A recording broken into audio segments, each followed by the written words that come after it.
Hello, and thank you for joining us today. My name is Abby Cornett, and I'm the patient advocate for IG Living Magazine. This podcast is brought to you by IG Living Magazine to give readers an opportunity to hear from healthcare experts on topics important to them.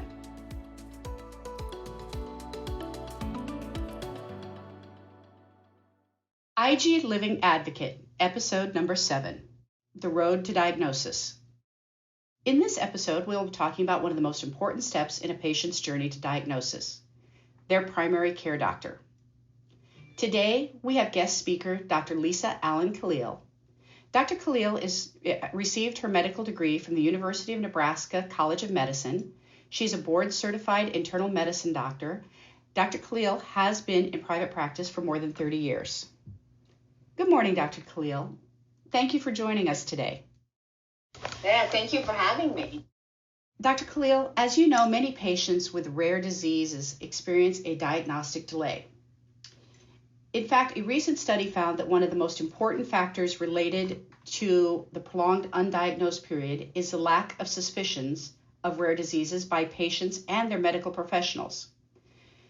Doctors frequently are taught, when you hear hoofbeats, think horses, not zebras. Meaning a doctor should first think about what is more common and potentially more likely diagnosis. That is why patients with rare diseases frequently refer to themselves as zebras and use zebra pattern for their ribbon. Unfortunately, though, if a clinician isn't familiar with rare conditions, they may spend too much time looking for the proverbial horse and can miss the individual zebra, which can lead to significant delays in diagnosis. The diagnostic delay for a rare disease can vary from months to decades. The average time for the accurate diagnosis of a rare disease in the United States is between 4 to 5 years. This extended time to diagnosis is one of the greatest challenges affecting the health, survival, and well-being of people with rare diseases. Also, a delay in diagnosis can lead to inappropriate disease management and disease progression. Dr. Khalil, I ask you to be my guest speaker today because you have more than 30 years of experience on the front line of patient care. And I know from our past conversations, you are one of the primary care doctors who know what to look for, when to look for zebras. Can you please tell me what to look for when you decide whether a patient may have a rare condition or not? Well, as an internist, I'm used to taking care of patients who have multiple medical problems, kind of like an expert in the complex patient. And being in practice for 30 years, I've come across an occasional rare disease or two. When a patient presents to me with a constellation of different complaints and signs and symptoms, first thing first, we try to obtain a full history, perform a physical exam, and then proceed with obtaining any labs or imaging as indicated by their presentation and their complaints. Once that's obtained, a lot of times still their diagnosis is elusive. So then I start delving into family history, because especially if this condition has occurred in multiple family members, that'll help guide us to the diagnosis. Now, if they're presenting early in their disease process, sometimes it's still a little elusive and we don't quite know what's going on. But like you mentioned earlier, having that high index of suspicion helps lead us to the diagnosis of the condition. One thing I want to mention, though, when it comes to delay in diagnosis, in some cases, there's also issues with the patient being uninsured or underinsured, or patient living in a geographic location where they're not close to a tertiary referral center, because sometimes these patients need to be referred to like a big research center or a university setting. And also, too, the patient doesn't realize how important it is to get checked out sooner rather than later when they become sick. Now, where I am, I'm very fortunate, I'm very fortunate. Though I practice in a rural community, I am close to the University of South Florida and the University of Florida. And in many cases, I can refer these patients for further in-depth testing. It's not unusual that a new patient will come to me early in their symptom and the diagnosis still can be kind of elusive. But if they come in later and I have the access to maybe previous workup, then that helps me further on towards the diagnoses. You know, Dr. Khalil, you brought up something so important there. Actually 2 points. The first being lack of insurance or underinsurance. I frequently have patients contact me about what insurance plan they should pick, and particularly if they have multiple conditions or chronic conditions, I always say you're better to spend money on the better insurance plan, because at the back end it's going to save you so much money. You can't go wrong with a better insurance, literally. And the other one is, and I hadn't really thought about it in regards to this call, but the rural community. I know in a number of states, a lot of my patients sometimes travel an entire day to get treatment because they are 8 to 10 hours away from a major medical facility. Absolutely. I have one patient in Australia that actually it takes them almost 2 full days to get to their doctor. Wow. So there's only a couple of centers that treat in the entire country, their disease state. Thank you for that above information. Now, Dr. Khalil, now that we know what you look for, can you give us an example of a case that you've had and how you've handled it? You don't need to go into any in-depth detail, just discuss some of the symptoms and how you determined that they had a rare disease and what the outcome of that was. Absolutely. One case that comes to mind is I had an elderly woman who I've been taking care of for a little while, complain with numbness of her feet.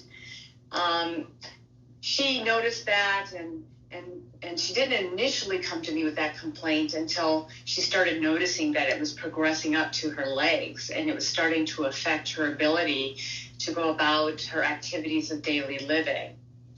So when she presented with the complaints, I did an exam and a workup, and I basically ruled out some basic things like diabetes and vitamin deficiency, thyroid problems. I did an MRI of her back to make sure there wasn't any significant nerve impingement. I mean, she had a little bit of arthritis, but nothing that would explain what was going on.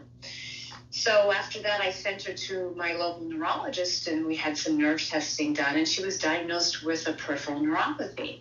And we couldn't explain why this was going on. So at that point, we decided that it would be best to send her to the University of South Florida, to the neurology group down there, and to have more extensive testing done. And lo and behold, she was diagnosed with chronic inflammatory demyelinating peripheral neuropathy. And at that point, she was started on IVIG. And what was really interesting is when she came for her follow-up fairly recently, she told me that she was no longer having to go all the way down there to get her IVIG, that she was able to give herself subcutaneous immunoglobulin at home. And so that was really enlightening. And I see that this is becoming a trend for some disease processes, that patients can, continue their therapy in their own home and not have to travel so far. SubQ has been a blessing for so many patients. One of the biggest obstacles we still face with SubQ is insurance approval at home depending on the disease state, whether it's authorized or not. Thank you for discussing that case with us, Dr. Khalil. Once a patient's been diagnosed with a rare disease, it's probably one of the most frightening times of their life in the process. And when they see the specialist for the first time, they frequently leave the visit with more questions than they had when they went in. And they return to their primary care doctor to answer some of those questions. How do you help them navigate their diagnosis? For example, in the case that we previously discussed, it was probably more frightening for her because at her advanced age, she was still highly functional and able to go about and do the things that she wanted to do. And just the thought of not being able to do that anymore just was very disconcerting for her. And the fact that once we found out what was going on and that there was a treatment option for her allayed a lot of her fears. Patients can sometimes wonder if they're, going crazy, and, knowing what the name of their condition is and the fact that they can be offered something that can help them feel better was even better than not really knowing if they didn't have a treatment option or even that there was no cure. So at the end of the day, having a diagnosis and knowing that there's something that can be done to help them help delay their fears a lot. You touched on something that is something that our patients frequently face or often face. A lot of times before diagnosis, they feel like they have hypochondria. They're hypochondriacs. They've been told they're not really sick. They've been referred to psychiatrists, and they have trouble with employment because the doctors, don't really necessarily, if they can't diagnose it. And there's a lot of chronic depression that goes along with chronic illness and anxiety. But thank you so much for touching on that. To build on that last question, can you please describe your role with their care after diagnosis and how you directly work with their specialist in the management of their disease? That's such an important component. A lot of times patients almost put their doctors in silos. They have their specialists, then they have their primary care doctor, and a lot of times the communication isn't what it should be. One thing that I tell my patients when they come in for their follow-up that, once we have the diagnosis and they've been started on their treatment, that it's important for them to be compliant with their appointments with their specialists and take the medications as recommended, and to let them know that I am available as their primary care specialist, that they do need to still follow up with me. And I encourage them to let their specialist know to keep me in the loop and make sure that they send me the consultative notes so that if there are any concerns or questions when they come in for their follow-ups, I have that information available and I can kind of answer, any questions regarding the potential side effects or the rationale of why that they were opted for this kind of treatment. And also to encourage them that they still need to manage their other disease processes or just do their healthcare maintenance, because sometimes the medications that they're given or the treatment that they're given may have other potential interactions with the other medications that they might be taking, and it's my job as their primary doctor to take care of the whole person, not just the rare disease, and make sure that the rest of them is doing okay.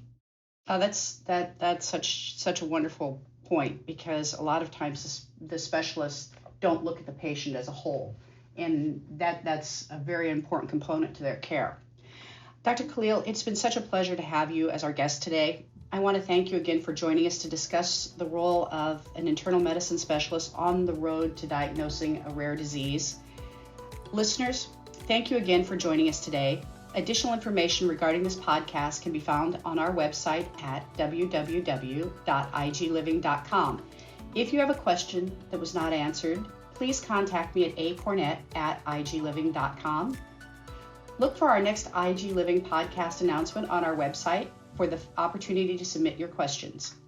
IG Living Advocate is a copyright production of IG Living magazine, published by FFF Enterprises, the only magazine for immune globulin community, comprised of patients who suffer from chronic illness and their caregivers.